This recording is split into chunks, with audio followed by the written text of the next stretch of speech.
নবাগত আগন্তুক। এখন কবির হাতে শিরা কেটে যখন রক্ত নিচ্ছেন চিকিৎসক, তখন আমার মনে পড়ছে আমি নিজের রক্ত বেচে মদ গিলে লিখতে চেয়েছিলুম কবিতা। আমি কি উচ্ছন্নে গেছি? এখনো অনেক রহস্য রয়েছে প্রচ্ছন্ন। এখনো আমি মরতে ভয় পাই, অর্থাৎ বাঁচতে ভালোবাসি।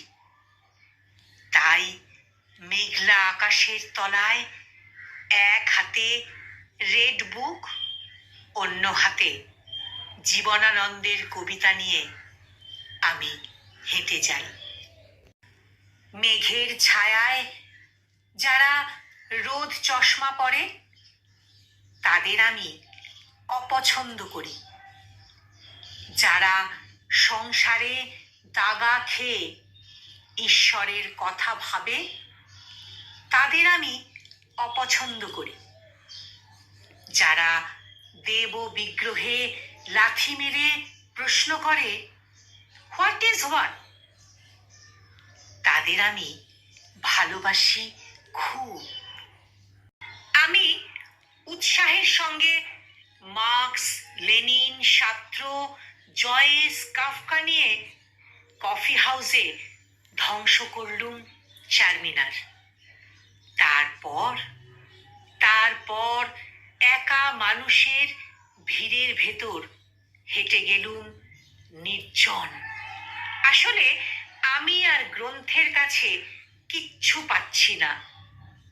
প্রেমিকার কাছে কিছু পাবো এই বলে তার কাছে ছুটে গিয়ে দেখি সে শুয়ে আছে আমার অফিসার দাদার সঙ্গে। আমি বেকার। বেশ্যাদের কাছে বলে এলুম ভালোবাসা আমার অফিসার দাদা বোনাসের টাকায় আমার প্রেমিকাকে শাড়ি কিনে দিয়ে তার লাভার হয়ে গেল। ওই টাকায় আমার এক মাসের খাবার খরচ হয়ে যেত, অর্থাৎ আমার ভাবী স্ত্রীর শরীর ঢাকার দাম আমার খোরাকি খরচের সমান। ভাবা যায় আমাদের বেঁচে থাকা।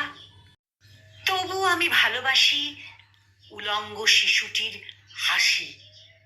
পুরানো পৃথিবী নতুন হয়ে ওঠে আমার ক্ষুধার্ত চোখের সামনে।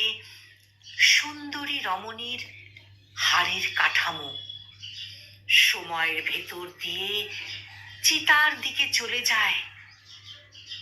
আমি দর্শনের একটা মোটা বই বিক্রি করে কিনি রুটি ও মদ, শুধু বেঁচে থাকার জন্য।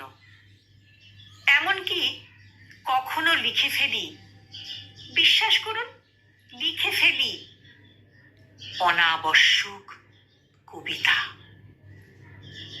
লিখে ফেলি অনাবশ্যক কবিতা। কলমে ফাল্গুনী রায়, আর উচ্চারণে আমি নিবেদিতা। নমস্তে।